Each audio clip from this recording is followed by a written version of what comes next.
Boa noite. O meu nome é Adriano. Eu tenho 45 anos de idade e moro com a minha família, no sítio em Minas Gerais. Sou casado e tenho 3 filhos adolescentes, que são a minha vida. Amo a minha família acima de tudo e faço tudo o que posso para garantir o melhor para eles. Eu trabalho como agricultor e cuido de uma plantação de café que temos na nossa propriedade. É um trabalho árduo, mas que me faz muita satisfação. Gosto de ver as plantas crescendo e dando frutos. É uma sensação única e recompensadora. Além disso, tento sempre estar presente na vida dos meus filhos, apesar de ser difícil conciliar o trabalho com as atividades deles.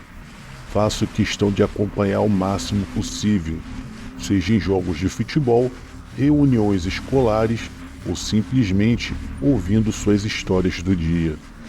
Sou um homem simples, que valoriza as coisas importantes da vida. Não preciso de muito para ser feliz, apenas do amor e da companhia da minha família. E é isso que me motiva a acordar todos os dias e seguir em frente, mesmo nos momentos mais difíceis. Apesar de eu ser um homem de família, eu também gosto de me divertir e relaxar um pouco depois de um longo dia de trabalho. E o meu jeito de fazer isso é jogando sinuca com os meus amigos na cidade. Toda tarde, depois de eu terminar as minhas tarefas na plantação, pego meu cavalo e me dirijo até a cidade mais próxima para encontrar os meus amigos. Jogamos sinuca, tomamos uma cerveja gelada e colocamos o papo em dia. É uma rotina que mantenho há anos e que me ajuda a manter a minha mente tranquila e o meu coração alegre. Mas nunca me esqueço da minha família e sempre tento voltar para casa o mais cedo possível. Mesmo assim, muitas vezes eu acabo chegando depois da meia-noite, quando todos já estão dormindo. Eu entro em casa com cuidado para não acordar ninguém e vou para o meu quarto, onde eu encontro a minha esposa dormindo tranquilamente. Às vezes eu me sinto um pouco culpado por deixá-la sozinha em casa com as crianças, mas ela sempre me incentivava a sair e a me divertir um pouco, pois ela sabe, eu jamais faria nada para colocar o nosso casamento em risco. Sou um homem fiel e apaixonado pela minha família, e nada pode mudar isso. Assim, depois de uma partida de sinuca bem jogada e uma cerveja gelada, eu volto para casa com a sensação de dever cumprido e sei que sou um homem feliz e realizado, com uma família amorosa e amigos verdadeiros. Certa vez, eu estava voltando para casa após uma noite jogando sinuca com os meus amigos na cidade. Era tarde, passavam-se das 11 horas da noite. Eu estava cavalgando pela estrada de terra batida que levava ao meu sítio em Minas Gerais. A noite estava escura e silenciosa, com apenas o som dos grilos e dos insetos noturnos. O ar estava frio e úmido, e uma densa névoa começou a se formar na estrada. De repente senti um calafrio quando eu estava chegando perto de uma das inúmeras encruzilhadas em que havia no percurso. Notei que havia um grupo de pessoas agachadas no chão. Eu fiquei intrigado, porém eu me aproximei lentamente para ver o que estava acontecendo naquele local. Para minha surpresa, as pessoas estavam acendendo velas e realizando algum tipo de ritual. Eu nunca tinha visto nada parecido naquela estrada. O meu cavalo ficou inquieto e relinchou, como se pressentisse algo estranho no ar. Eu comecei a sentir uma atmosfera de terror, como se algo ruim estivesse prestes a acontecer. As pessoas pareciam estar concentradas em algo muito sério, e a atmosfera ao redor parecia pesada e densa. Foi então que eu percebi que uma delas estava me encarando, com um olhar que parecia penetrar em minha alma. Eu comecei a me sentir desconfortável e decidi que era hora de seguir em frente. Rapidamente virei o meu cavalo e comecei a galopar em direção à minha casa.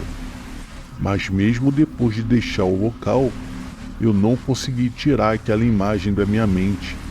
Era como se algo sinistro tivesse acontecido ali e eu tivesse sido testemunha daquilo.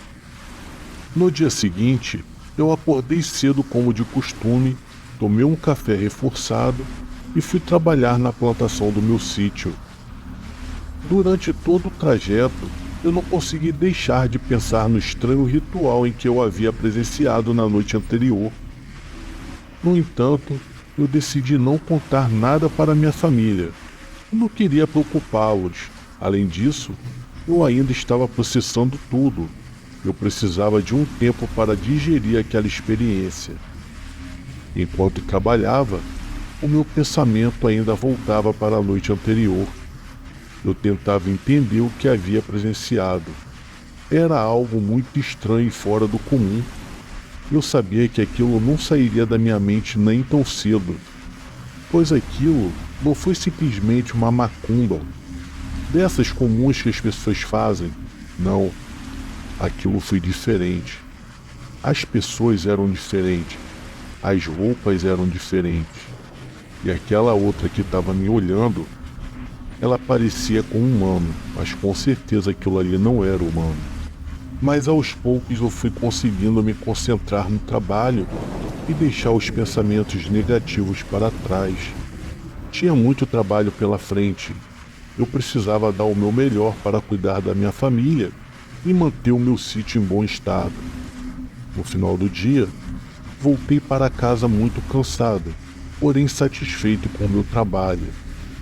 Mais uma vez, decidi manter em segredo a experiência em que eu havia tido na noite anterior. Ainda não estava pronto para falar sobre isso, e preferi manter aquilo guardado dentro de mim. Depois do estranho encontro na estrada, eu fiquei uns dias sem ir jogar sinuca com os amigos na cidade. Ainda não conseguia tirar da cabeça o que eu havia presenciado naquela noite, e isso me deixou bastante assustado.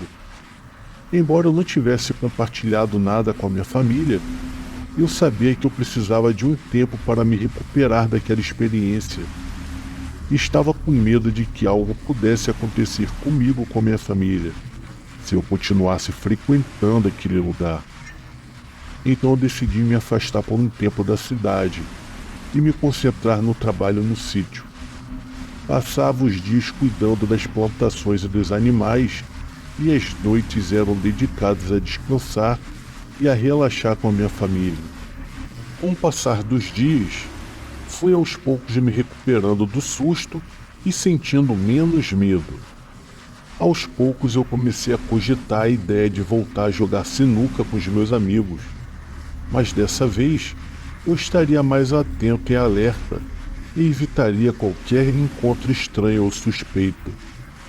E assim, depois de alguns dias, eu finalmente decidi voltar a jogar sinuca com os meus amigos na cidade.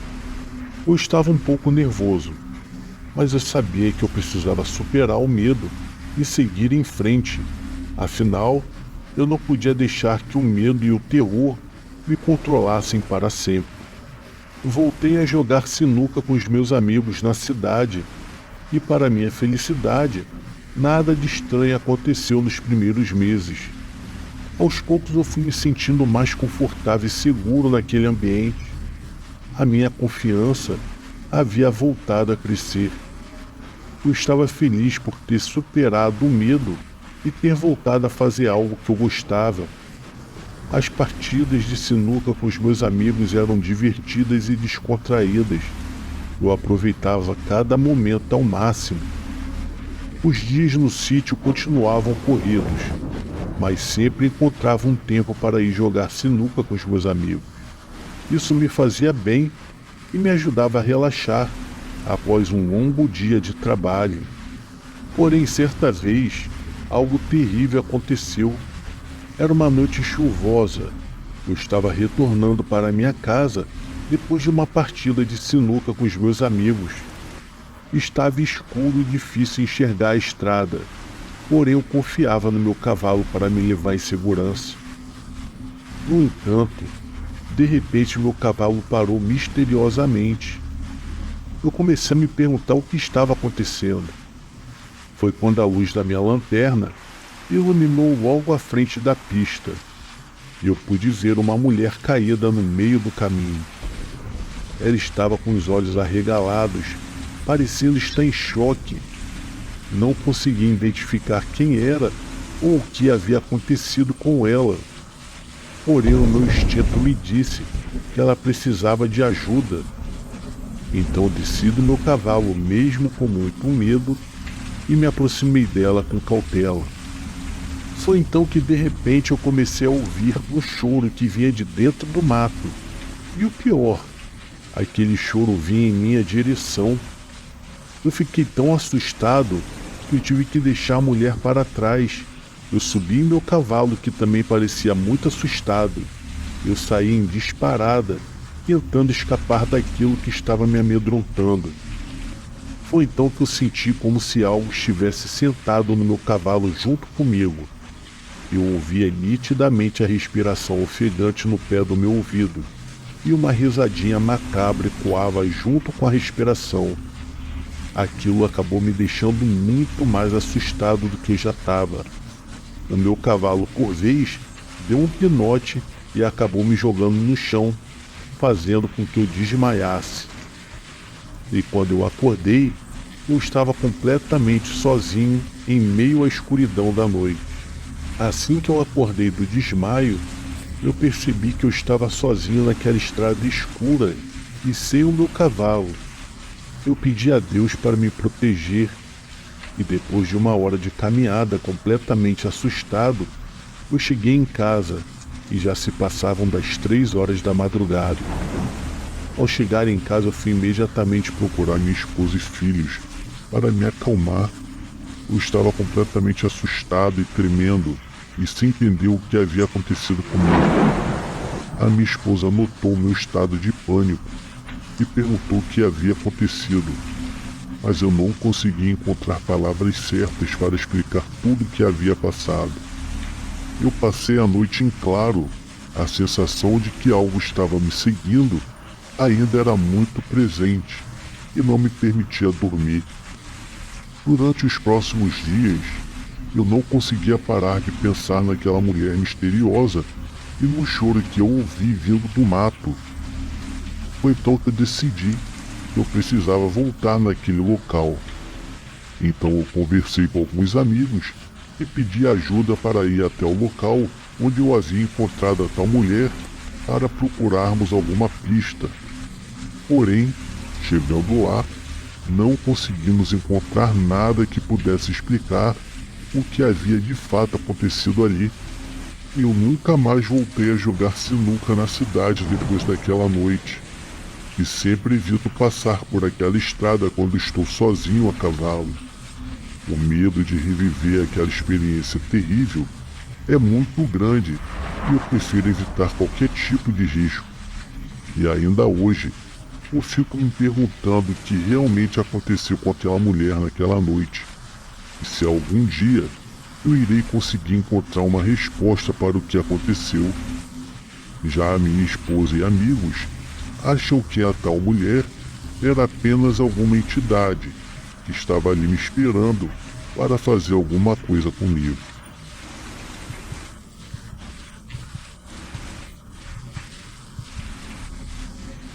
Depois de uma separação muito complicada, eu e meu pai e as minhas 3 irmãs resolvemos nos mudar para um sítio no interior do Paraná. Na época, eu tinha 16 anos de idade. Bom, eu me chamo Paulo. Eu moro junto com as minhas irmãs, a Thalia, Maria e a Joana. A Joana era a irmã mais velha. Ela tinha 19 anos na época. A Natália com 14 anos e a Maria com 13 anos. Já o meu pai se chamava Onofre e ele tinha 52 anos de idade. Como nunca havíamos morado em locais ermos, ficamos meio perdidos, assim que nos mudamos para aquele sítio. Os fatos que eu narrarei aqui ocorreram entre os anos de 1973 a 1974. Naquela época, não tínhamos experiência em vida no campo, tipo cuidar de animais como porcos, galinhas e outros, coisas do gênero. Mas eu, como homem da casa, tomei a frente das tarefas, já que o meu pai ainda se encontrava muito abalado com aquela separação. As minhas irmãs cuidavam dos afazeres domésticos no sítio. Eu regava as hortaliças e cuidava dos animais. Nas primeiras semanas, tudo até que caminhava bem. Apesar disso, minhas irmãs reclamavam da diferença de morar em uma cidade e subitamente terem que vir morar em um lugar tão isolado no meio do nada. Quem mais sentia a diferença era a Joana, a mais velha.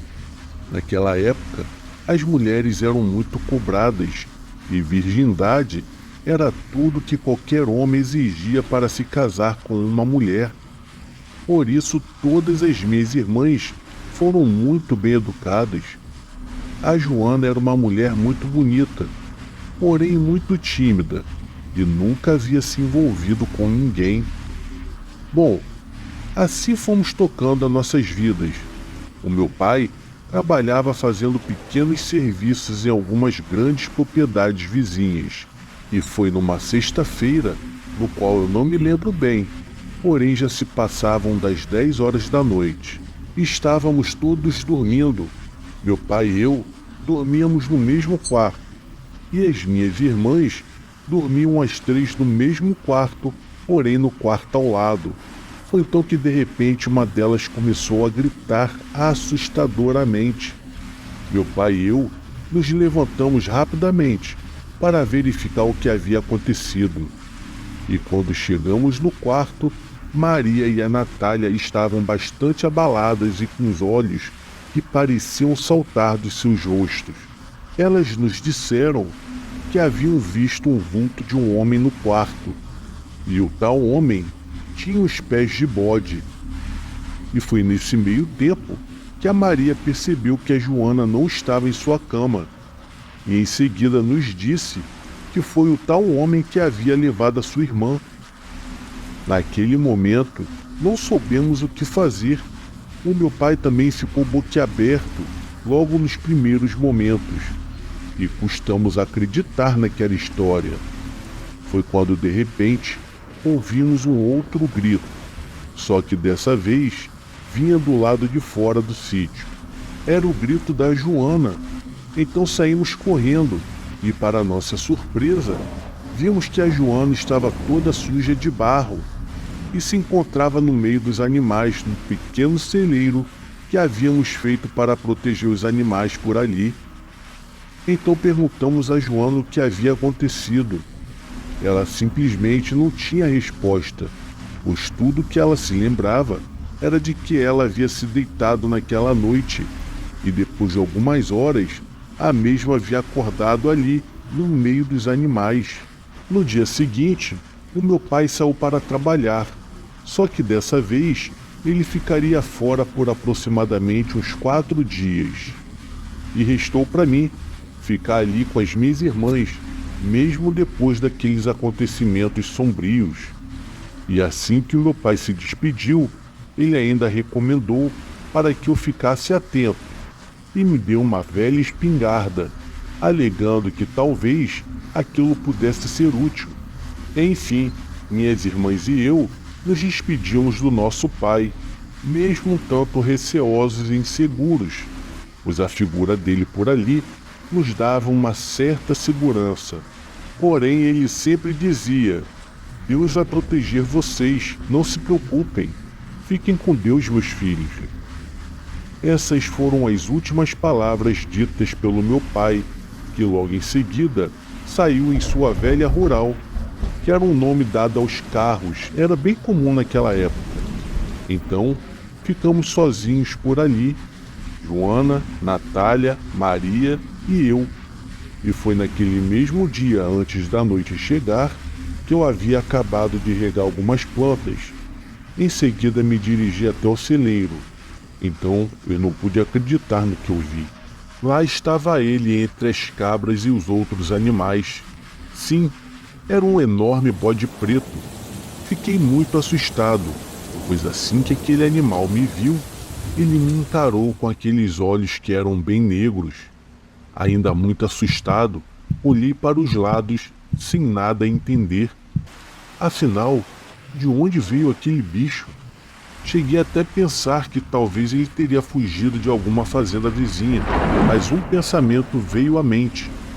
Assim que nós nos mudamos para aquele sítio, meu pai e eu havíamos conhecido algumas propriedades vizinhas, mas eu não me lembrava de ter visto aquele sinistro bode. Estranhamente, os outros animais mantinham uma certa distância daquele bode, como se estivessem com medo de ficar próximo daquele animal. Eu comecei a lembrar então das histórias que os meus avós me contavam sobre esses estranhos animais que poderiam ser demoníacos.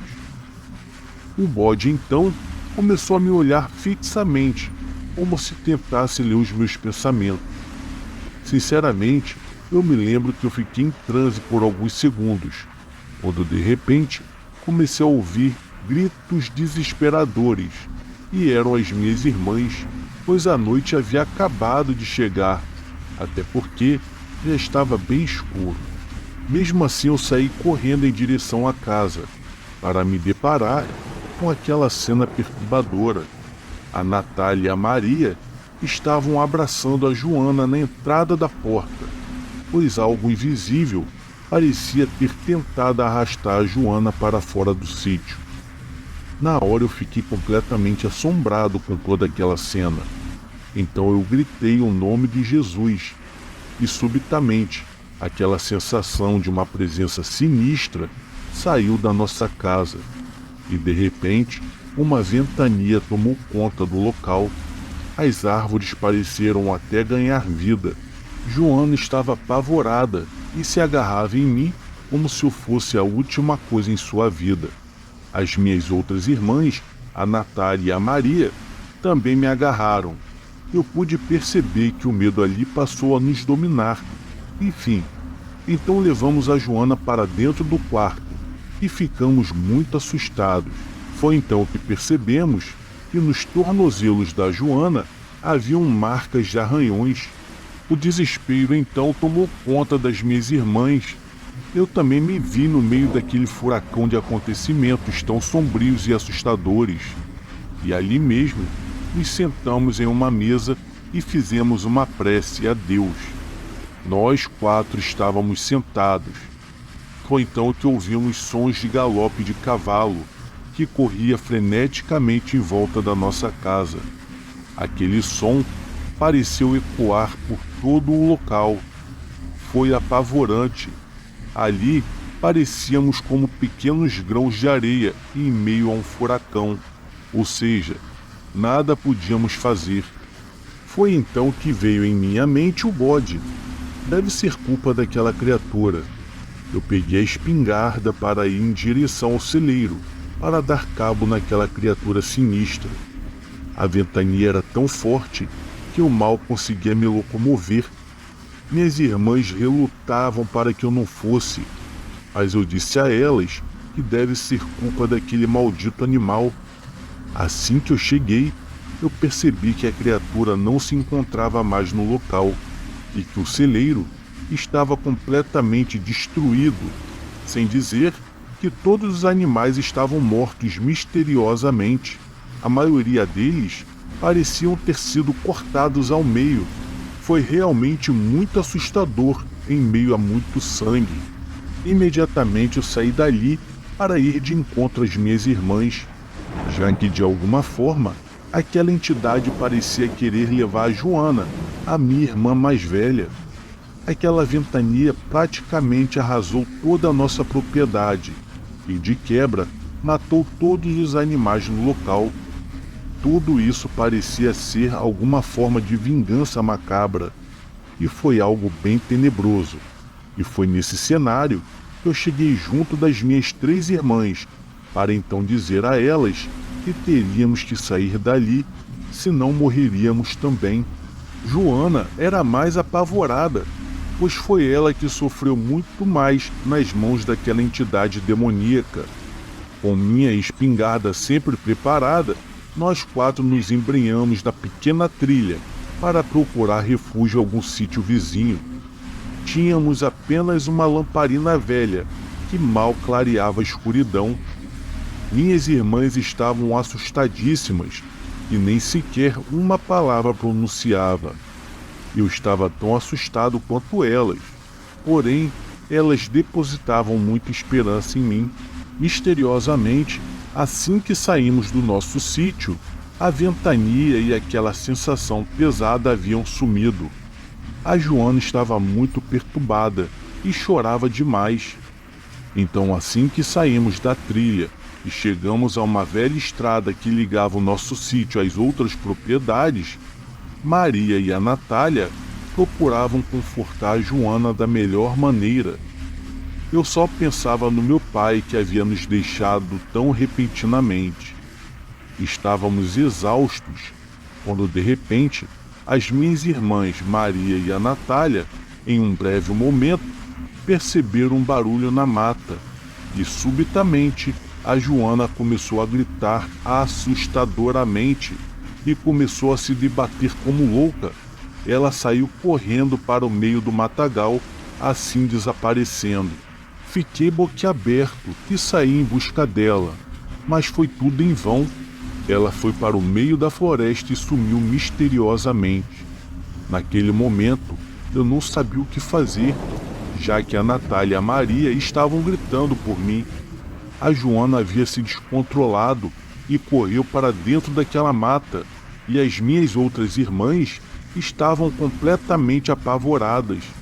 Mas, para dizer a verdade, eu acho que eu estava muito mais do que elas. Então nós nos abraçamos ali e começamos a chorar copiosamente, principalmente por saber que algo sinistro teria feito aquilo com a minha irmã mais velha. Amanhecemos por ali mesmo, e assim que o dia começou a clarear, estávamos exaustos e abatidos por aqueles nefastos acontecimentos. Tudo aquilo havia nos assombrado e muito, mas eu não sabia que ainda viria coisa pior. Assim que entramos na estrada, avistamos um pequeno caminhão. Era um dos nossos vizinhos que fazia uma viagem de rotina. Tão logo ele nos avistou, ele nos reconheceu e disse que iria em direção ao nosso sítio.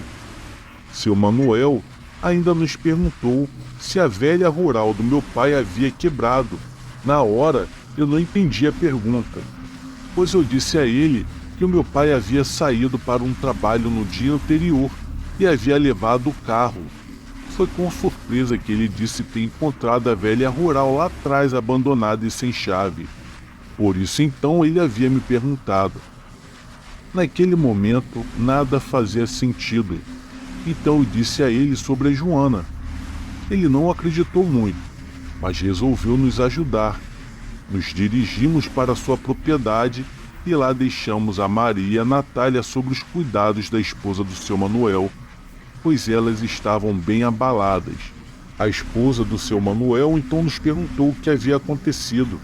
Então eu disse a ela: olha, depois eu explico para a senhora. Agora temos que buscar minha irmã Joana. O seu Manuel rapidamente pegou a sua espingarda e voltamos para a velha estrada.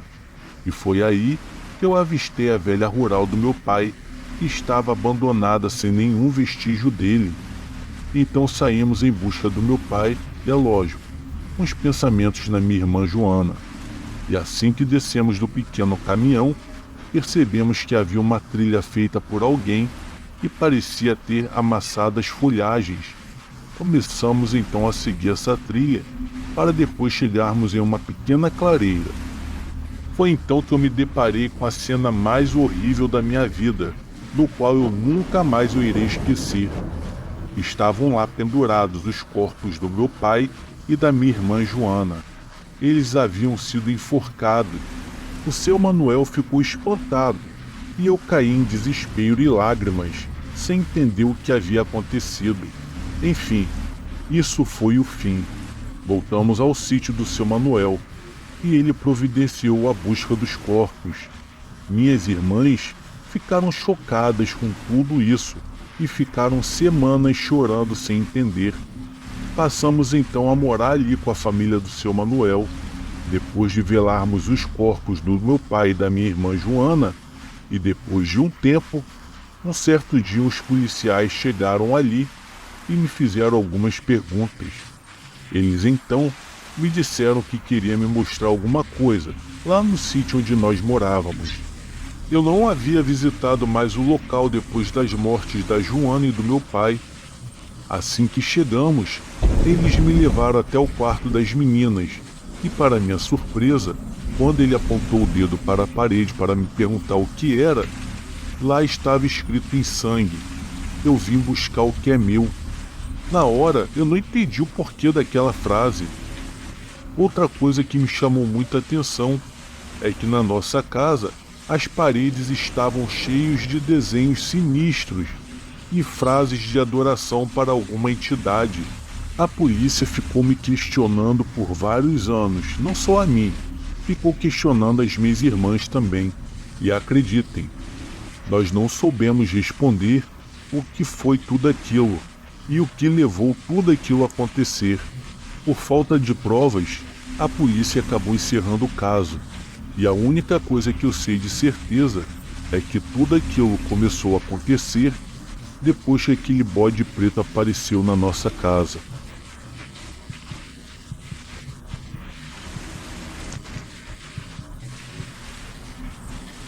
Boa noite a todos. O meu nome é Nivaldo. Moro no interior de Goiás. E antes de eu conseguir um trabalho de escritório na cidade no qual eu morava, eu trabalhava dirigindo um carro para uma empresa de entregas. O salário era razoável e eu gostava do meu trabalho na maior parte do tempo. Mas também havia momentos ruins. O ano era 2012 e eu tinha saído da faculdade já fazia 2 anos. Eu estava trabalhando das 11 horas da manhã às 7 horas da noite. E foi uma quarta-feira e nós estávamos no auge do inverno. Então o dia ficou mais escuro, lá pelas 5:30 da tarde. Eu não morava numa parte nobre de uma cidade grande. Eu morava numa cidade pequena, que não era muito legal. A área onde eu morava não era totalmente uma favela, mas ao mesmo tempo ela certamente não era uma área muito segura. Eu fazia entregas para aquela área frequentemente. A situação habitacional da minha cidade era estranha. Algumas quadras possuíam fileiras de casas e barracos espaçados, muito longe um dos outros. Já outras quadras eram completamente desabitadas, sem nenhuma casa. Isso resultava em menos entregas para mim, já que as casas ficavam tão longe uma das outras que cada entrega demorava mais do que o normal. As entregas do dia eram marcadas no mapa de forma que eu sempre pudesse pegar a rota mais estratégica em vez de ficar fazendo as entregas em uma ordem aleatória. Depois de várias e várias horas de entrega, aquele dia entregando pacotes através de 3 cidades pequenas, eu comecei a adentrar em uma rua que ficava em uma daquelas quadras no qual eu havia mencionado mais cedo. Era uma rua com várias casas pequenas e barracos que ficavam muito separados. E do outro lado havia uma mata fechada. O horário era 6 e pouquinho da noite e o meu turno já estava acabando. Eu não tinha muitas entregas para fazer. Havia uma pequena casa isolada nessa rua, que parecia mais com um barraco, e o pacote tinha que ser assinado pelo destinatário, o que significa é que eu não podia simplesmente deixar ele na varanda.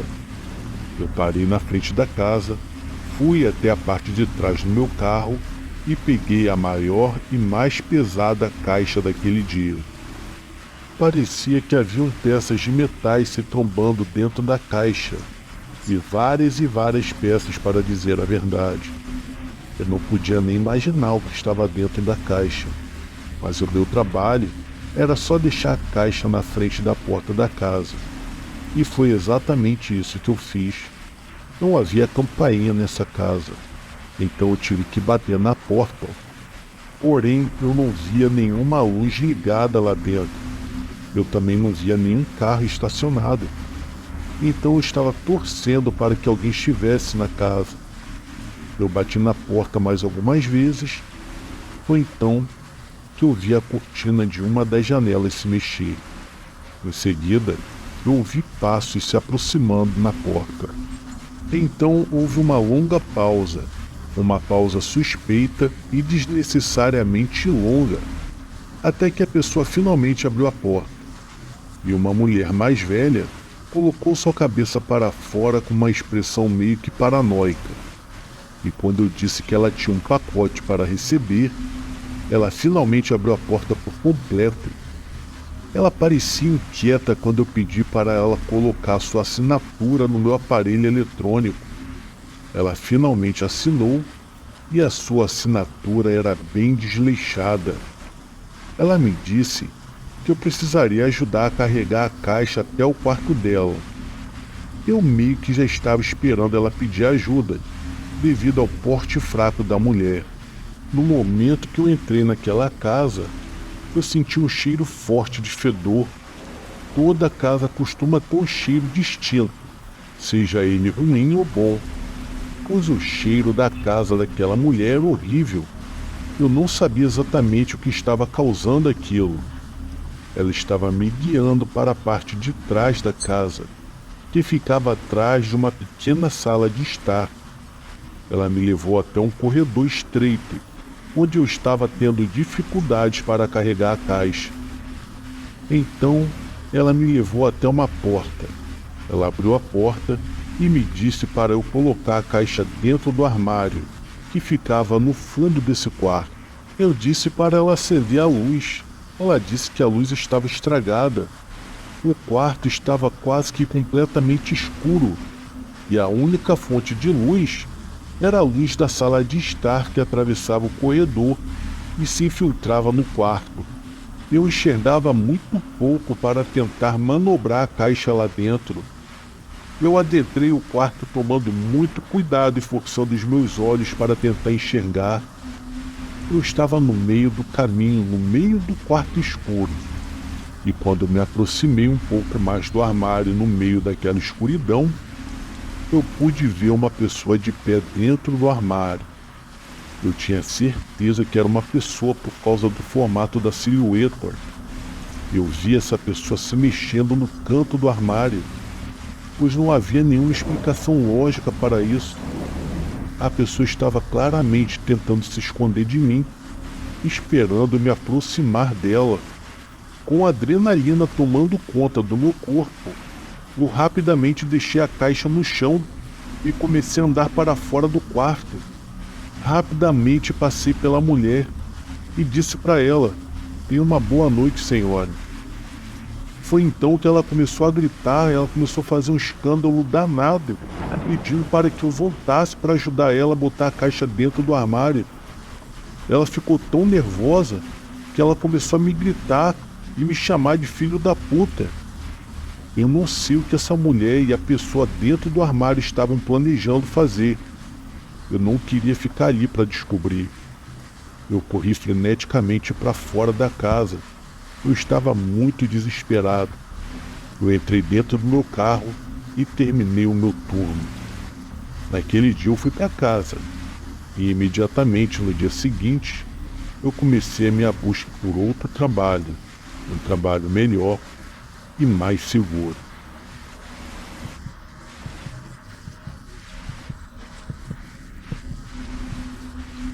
Hoje faz exatamente 20 anos que meu irmão Pedro morreu afogado naquele lago macabro. Boa noite a todos. O meu nome é Paulo, moro aqui em São Paulo e tenho 2 lindos filhos. E se o meu irmão estivesse vivo, certamente ele iria amá-los como eu os amo. Afinal de contas, o Pedro era o meu único irmão e também o meu melhor amigo. E quando jovem, eu nunca acreditei em histórias de fantasmas, mula sem cabeça, ou em outras histórias dessas que as pessoas contam na frente de uma fogueira. E se não fosse pelo meu irmão Pedro, eu não acreditaria nessas coisas até hoje. Nos anos da década de 80, os meus pais herdaram uma grande propriedade no interior de Minas Gerais. Apesar de antiga, era uma bela propriedade, envolta de muito mato e de um belo lago. Inclusive eles o chamavam de o Lago dos Cisnes Brancos. As águas eram limpas e cristalinas, e haviam peixes em abundância e variados tipos. Enfim, trata-se de um belo sítio. Os meus pais tinham que se mudar para o local. Essa foi a condição imposta a eles, se quisessem de fato ficar com a propriedade. Como meu pai era peão e nós morávamos em um pequeno casebre cedido por um fazendeiro, no entanto, ele nos permitiu que ficássemos por ali por pouco tempo, pois, segundo ele, um dos seus filhos iria se mudar para esse tal casebre. Então, mais do que nunca, precisaríamos sair dali muito em breve.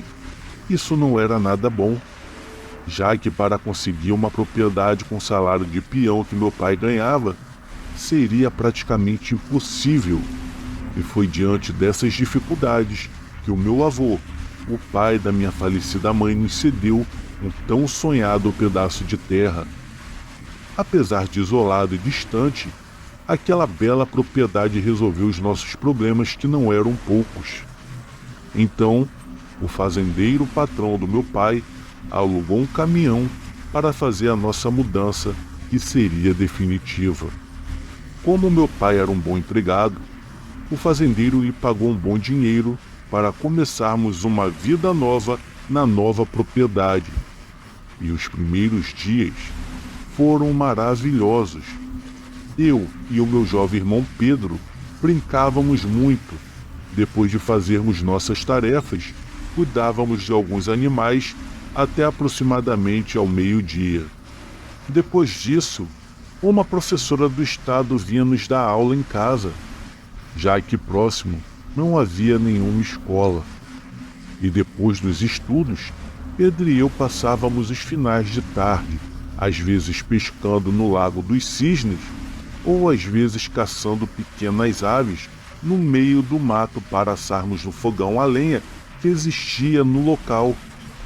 Apesar de isolados, o meu irmão caçula Pedro e eu amávamos tudo aquilo, enquanto meu pai cuidava do plantio de hortaliças para vender nos finais de semana. Já a nossa mãe estava sempre ocupada cuidando dos afazeres domésticos. Foi então que certa noite, depois de chover muito, Pedro e eu ouvimos gritos que parecia ser de uma mulher. Enfim, continuamos por ali em nossa rotina diária. Ninguém comentou sobre os tais gritos, então isso acabou ficando esquecido. E após alguns dias, numa certa noite, eu não me lembro exatamente qual, mas eu juro que eu ouvi um assobio bem sinistro e parecia estar bem próximo de nossa porta. O meu irmão caçula estava dormindo em um profundo sono, enquanto eu estava ali desesperado em angústia com aqueles assobios sinistros que só eu parecia ouvir. E no dia seguinte dos assobios, um homem bateu na nossa porta e parecia bem nervoso. Era um policial local. O homem trazia consigo uma foto de uma mulher estranha, que, segundo ele, era uma cigana dos arredores, e a cigana fazia rituais de magia e havia desaparecido misteriosamente. A mulher tinha fama de ser uma espécie de bruxa local, e o homem também disse ao meu pai que ela tinha muitos inimigos pela região. A estranha mulher havia sido levada de seu povo por 2 homens estranhos. O policial ainda me mostrou a foto e me perguntou a respeito. Eu disse nunca tê-la visto nos arredores. Já o Pedro também seguiu os meus passos dizendo a mesma coisa. O pior, que algo em meu coração dizia que o desaparecimento daquela mulher estaria ligado aos gritos daquela noite e também aos assobios sinistros. Depois desses dias, continuamos nossa rotina. e alguns meses se passaram.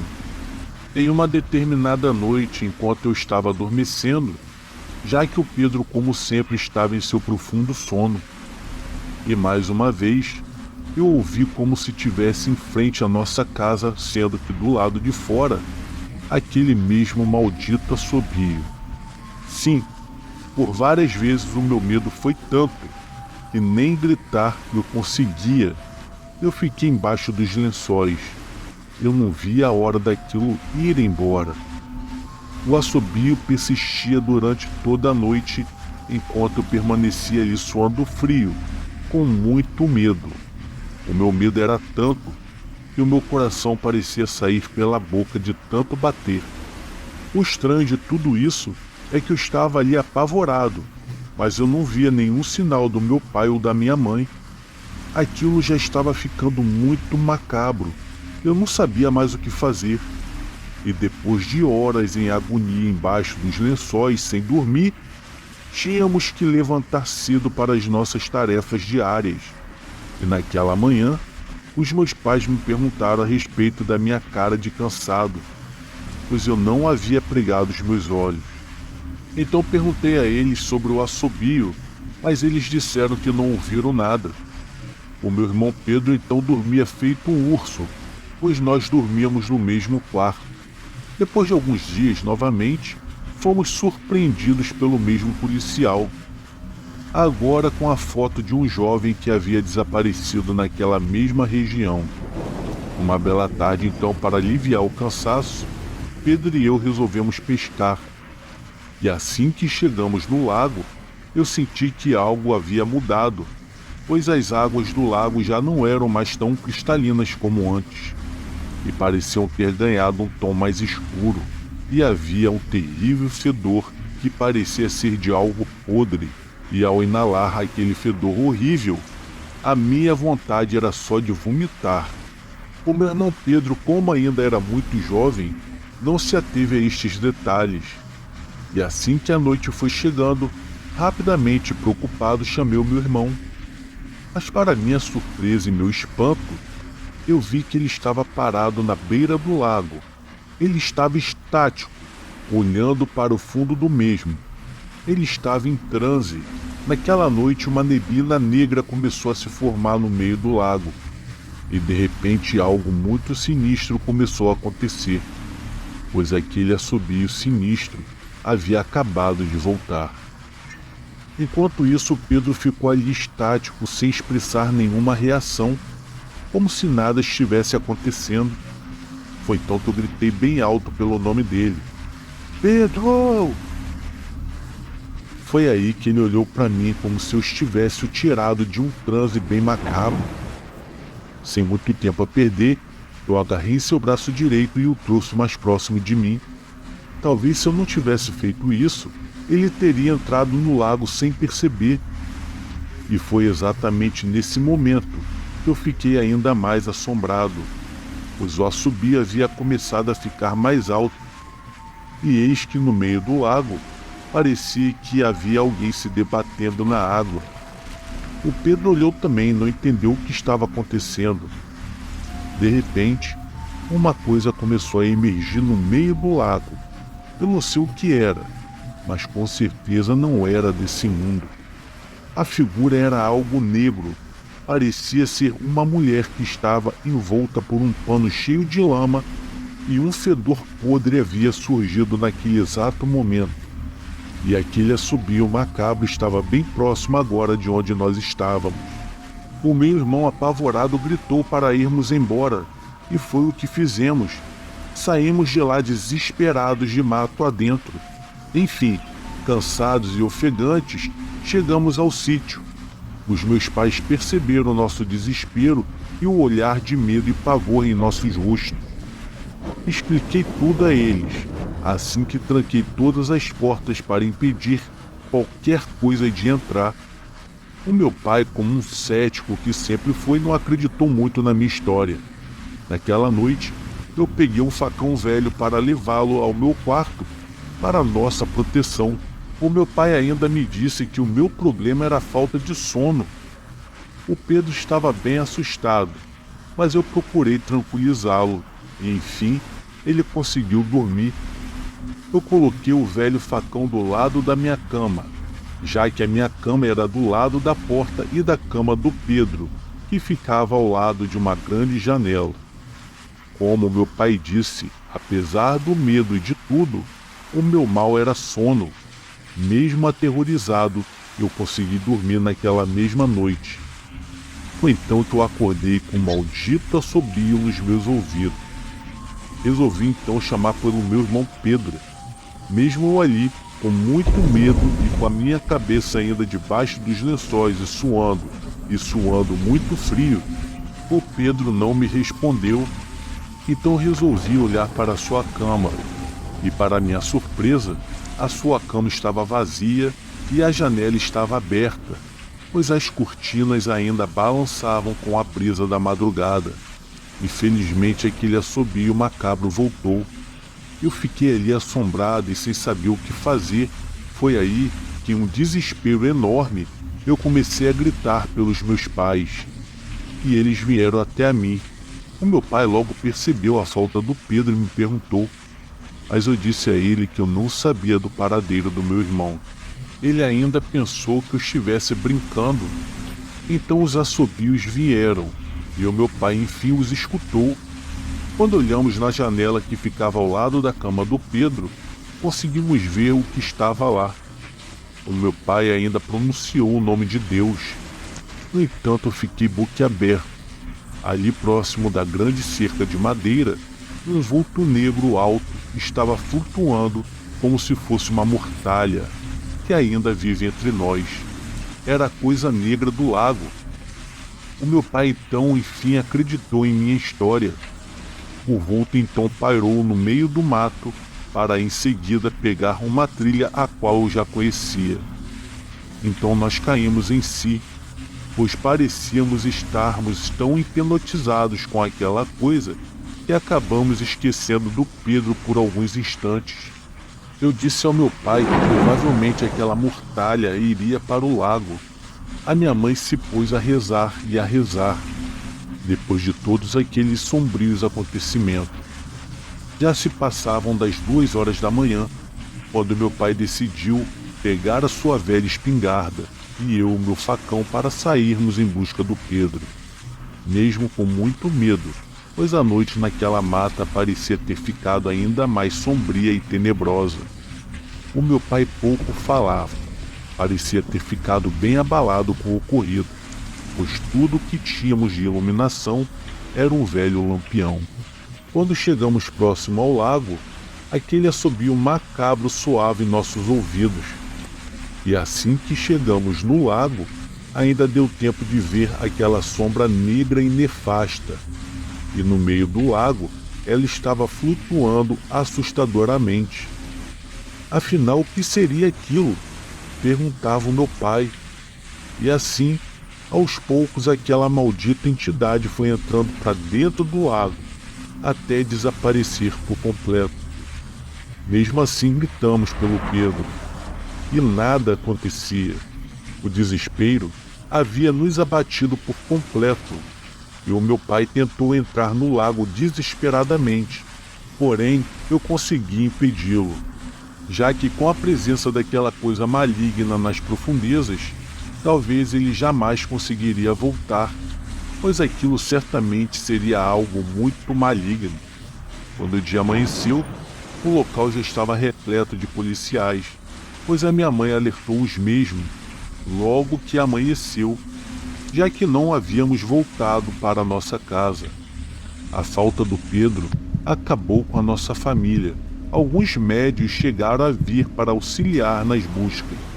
Depois de alguns dias, recebemos a trágica notícia. O corpo do Pedro havia sido encontrado no fundo do lago, coberto por lama. A equipe de resgate trouxe também máquinas para dragar o lago, pois foram encontrados mais 2 corpos. Um deles era do jovem que o policial havia nos perguntado numa determinada noite. Já o outro corpo era da mulher cigana. Ambos os corpos estavam praticamente em ossos. Eles foram reconhecidos pelas suas famílias, por causa das suas vestimentas. Infelizmente, a minha mãe não viveu muito depois da perda do Pedro e faleceu 2 anos depois. Em seguida, nós nos mudamos daquele lugar maldito.